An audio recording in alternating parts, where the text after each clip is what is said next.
오늘은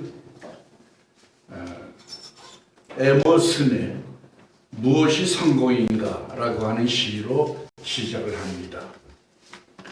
자주 그리고 많이 웃는 것, 현명한 이에게 존경을 받고 아이들에게서 사랑을 받는 것, 정직한 비평가의 찬사를 듣고 친구의 배반을 참아내는 것, 아름다움을 식별할 줄 알며 다른 사람에게서 최선의 것을 발견하는 것, 건강한 아이를 낳든 한 빼기의 정운을 가꾸든 사회 환경을 개선하든 자기가 태어나기 전보다 세상을 조금이라도 살기 좋은 것으로 만들어 놓고 떠나는 것, 자신이 한때 이곳에 살았음으로 해서 단 한 사람의 인생이라도 행복해지는 것, 이것이 진정한 성공이다.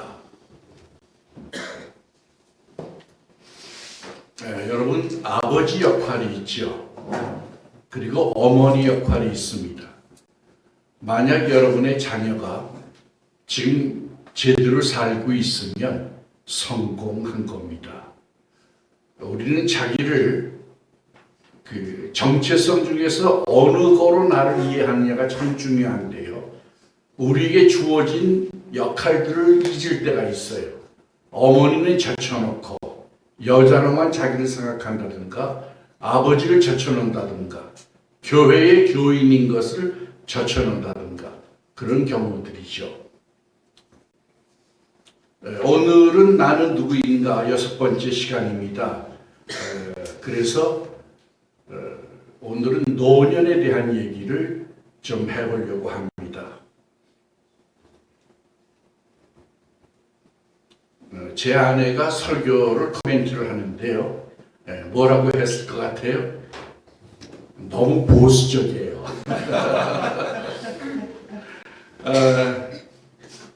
아버지의 가부장제를 많이 주장했죠. 그래서 너무 보수적이라고 합니다. 성경에는 문화적인 기록이 있고요. 본질적인 기록이 있어요. 그러니까 문화적인 기록은 바뀔 수가 있습니다. 예를 들면 바울이 얘기한 성전에서 예배할 때에 여자들 수건을 써라.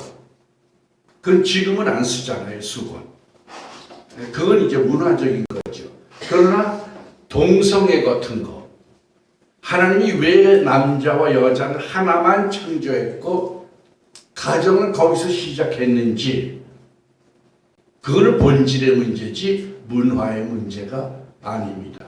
그러니까 사람들이 성경을 곡해해가지고 어떤 성경은 자꾸 변할 수도 있지 않느냐, 그러니까 이것도 바꿔도 되지 않느냐, 논리적인 연장을 하는데 그건 그런 게 아니죠. 결혼제도 같은 거, 그건 문화적인 거죠. 아브라함 때도 처와 첩이 있었죠.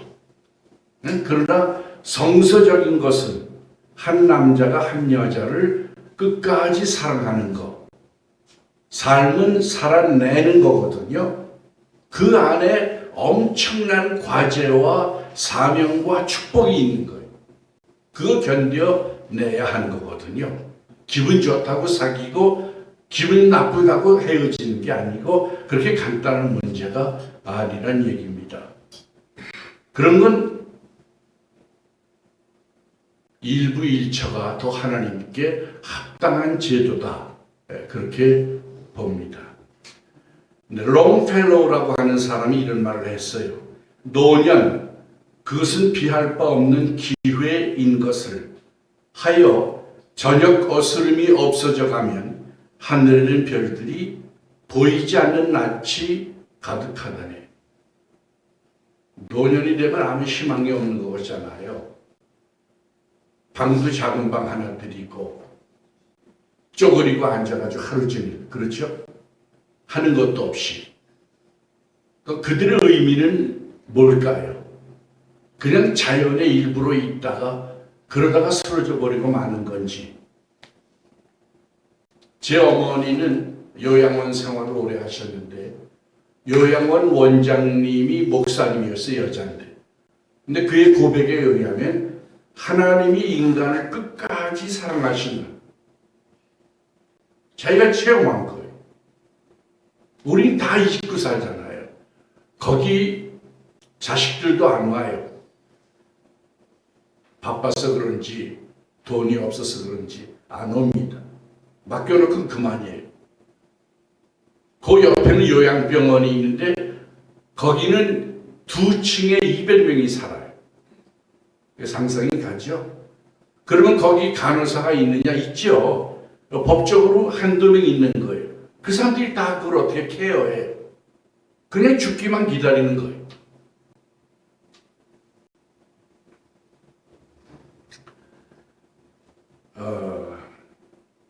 인간을 정의할 때 소유의 단계가 있고 활동의 단계가 있고 존재의 단계가 있다고 그랬죠. 우리가 빈손으로 왔으니까 살기 위해선 소유해야 하고 또 하나님의 사명과 소명이 있으니까 가정에서 역할이 있으니까 활동해야 하고 그리고 마지막 노년에는 하나님 앞에 옷깃을 여미고 서야 합니다. 이 마지막 열차를 놓쳐버리면 그냥 죽어버리고 마는 겁니다. 실제로 아프리카에서 있었던 일인데요. 그때 노예 제도가 많잖아요. 그 노예에게 영국 사람이 지배했던 사람이 떠나면서 그 사람에게 집 문서를 주고 갔어요. 근데 이 아프리카인이 집 문서를 못 읽는 거예요. 까막눈이라서. 그래서 그건 그냥 빼빼 넣어두고 옛날 살던 대로 종 살던 대로 그대로 사는 거예요. 신분이 다 바뀌었는데 그러다 죽은 거예요. 가난해서 병들어서. 우린 그렇지 않은지 우리 사용 설명서, 우리에 대한 하나님의 계획, 우리에 대한 하나님의 섭리, 우리에 대한 하나님의 목표 그게 있거든요. 분명히 그걸 우리에게 다 갖고 계세요. 한 사람 한 사람. 근데 우리가 그걸 모르고 산다고 해봅시다. 모르고 자꾸 다른 사람이 사는 대로만 따라 사는 거예요. 줄서기 인생이죠. 남 하는 대로 따라 하는 거예요. 그러다가 어느덧 황혼이 오는 겁니다. 페릭이라고 하는 프랑스의 사상가는 현대가 젊은이들을 선호하는 것을 걱정했습니다. 요즘 젊은이 선호의 문화죠. 노인들은 취직하기도 힘들고요. 젊은이는 용기가 있고 힘이 있죠. 젊은이의 자랑이죠. 노인에게 뭐가 있을까요? 아무 힘도 기운도 없는 것이 보여도 지혜가 있죠. 삶의 지혜가 있습니다. 이스라엘이 왜 2개의 나라로 분열됐는지 여러분 잘 알잖아요. 솔로몬이 최대의 부강국가를 이루었거든요. 그러니 그걸 뒷받침하려고 얼마나 많은 노동력이 필요했겠어요. 그래서 국민이 다 지친 거예요. 그래가지고 10부족이 대표가 와가지고 묻습니다. 당신의 아버지는 우리에게 노동을 많이 시켰는데 당신의 정책은 어떻습니까? 솔로몬의 아들이 르호보암이었는데 자문을 구한 거예요. 노인층에게 자문을 구했어요. 그러니까 노인들은 조금 부드럽게 짐도 가볍게 해주겠다고 하십시오. 그랬어요. 근데 젊은 층에게 자문을 구한 거예요.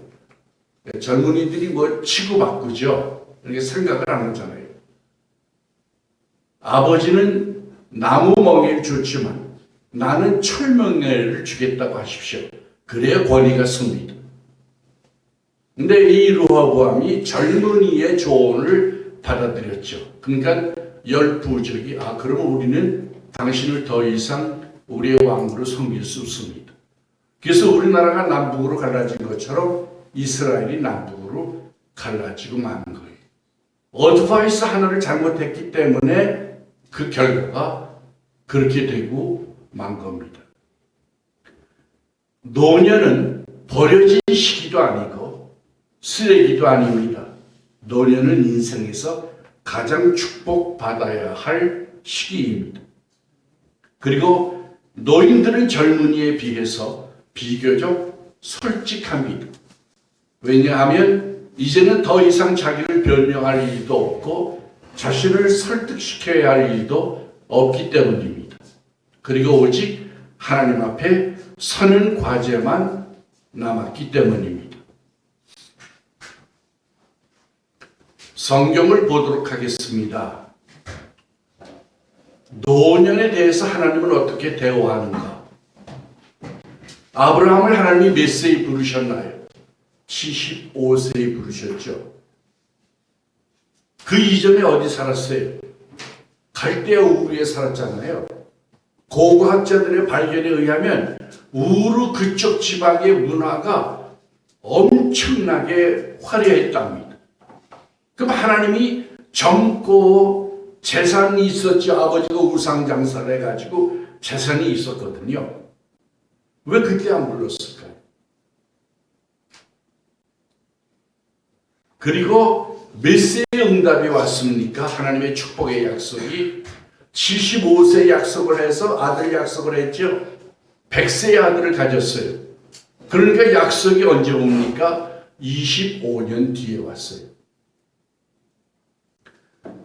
제가 그 예수님의 누가복음을 읽다가 보니까 문둥병 환자를 고쳤는데 예수님께 너무 감사해서, 그때는 불치병이잖아요. 예수님을 따르겠다고 그랬어요. 제자가 되겠다는 거죠. 근데 예수님이 허락지 않았어요. 그럼 뭐라고 그랬습니까? 가서 너희 가족에게, 마을 사람들에게 하나님이 내게 뭘 어떻게 행하셨는지를 말하라. 간증하라는 얘기예요. 짤막한 간증을 제가 할게요. 제가 다리 아픈 거 알잖아요. 오른쪽 다리가 아팠을 때, 연골로 아팠을 때 신목사님이 돈을 좀 주셔서 수술하라고 그래가지고 오늘 병원에 가서 수술을 했어요. 근데 또 아픈 거예요. 그래서 세브란스 병원에 갔어요. 그랬더니 두고 보자. 그 단계. 그래서 이건 안 되겠다 생각하고 그냥 은혜에 의존하고 기도만 했죠. 그래서 오른쪽 다리가 나았어요. 근데 이번엔 또 왼쪽이 아픈 거예요. 그 왼쪽이 아파가지고 이번에 아예 병원도 안 가고 작정을 하고 기도만 했습니다.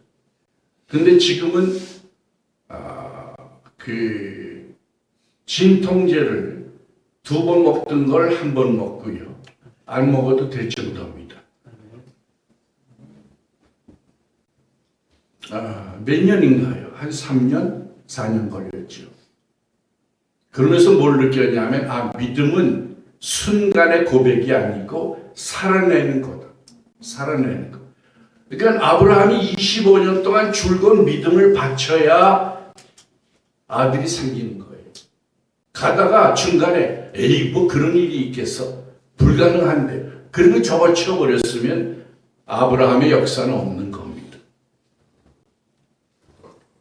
모세와 여호수아 얘기를 여러분 잘 알죠. 아말렉하고 전쟁이 붙었을 때 아말렉은 만만한 상대가 아니거든요. 여호수아는 젊었으니까 군 지휘관이 돼가지고 앞장서서 나가서 싸우고, 모세는 이제 어른이 돼가지고 산에 올라가서 손을 들고 기도를 합니다. 근데 그 기록 여러분 잘 아시죠? 모세의 손이 내려오면 지고 손이 올라가면 이기는 거예요. 그러니까 모세의 형제들이 양쪽에 와가지고 팔을 이렇게 도와가지고 하루 종일 손을 들고 있게 하고, 그래서 승리했다는 기록입니다. 보세요. 그러면 여호수아 때문에 승리한 겁니까? 모세 때문에 승리한 겁니까? 기도 때문이죠. 우리가 일이 되는 거는요, 하나님이 역사하시는 방법이 있는데요, 그건 기도를 통해서 역사하십니다. 하나님이 여러분에게 아무리 좋은 걸 주고 싶어도 성경에 뭐라고 그랬어요? 너희가 이와 같이 기도해야 하리라. 내가 이미 알아요. 하나님이 내게 뭘 주려는지, 내가 뭘 필요한지 다 알아요. 근데 기도하지 않는 거예요. 그러면 그건 아무 소용이 없는 겁니다. 노인들 얘기를 하고 있습니다. 모세는 몇 세에 하나님의 부름을 받았습니까? 80세죠. 이집트는 그 시대의 최강대국입니다. 문물이 최고로 발달했을 때입니다. 거기에 왕자로 훈련을 받았을 때 얼마나 멋있어요. 어제 10개 영화를 기독교 방송국에서 해서 잠깐 봤는데요. 그 바로가 이제 모세를 불러요. 그 사람을 쳐 죽인 후에 모세를 불러가지고 내가 네가 너무 든든해서 멋있어서 너를 훈련시켰고 어느 아들보다 더 훈련시켰는데 내가 어떻게 이렇게 나오느냐. 그 얘기는 모세가 귀걸이 장대하고 멋있었다는 얘기거든요. 그런데 그때 왜 하나님이 안 불렀을까요? 돈 다 없어지고 건강 없어지고 그리고 장인의 양떼나 치고 있는 처가살을 하고 있는 그때 하나님이 부르신 겁니다. 성경은 노인들을 전혀 무시하지 않습니다. 우리가 무시할 뿐입니다. 약함의 인간학을 우리는 알아야 합니다. 인간은 약합니다. 우리가 3초만 코를 숨을 못 쉬게 해도 죽습니다. 그렇죠? 밥 안 먹고 버틸 수 있는 날이 보름 정도 된다고 합니다. 그럼 우리 생이 끝나는 거예요. 100세를 산다고 해도 그 며칠과 몇 분 안에 인생이 끝날 수도 있는 거예요. 그렇게 약한 것이 인간입니다. 파스칼은 인간은 갈대다 그랬어요. 그러나 생각하는 갈대다. 약하죠, 갈대는. 그러나 생각이 있기 때문에 인류가 번성하고 사는 겁니다. 우리의 용어로 하면은 인간은 갈대다. 그러나 믿음을 가진 존재들이다. 인간에게서 제일 중요한 건 여러분 믿음입니다. 믿음을 가지고 있느냐. 바울이 뭐라고 그랬습니까? 내가 사는 것은 내가 아니요 내 속에 계신 그리스도라. 그러므로 이제 내가 사는 것은 그리스도를 믿는 믿음으로 사는 것. 그러니까 내 생은 한마디로 정의하면 믿음이다 그 얘기예요. 믿음이다. 만약 믿음을 상실하면 다 하나님 앞에는 소용이 없는 겁니다. 약함의 인간학 첫째는 개방형입니다. 가능성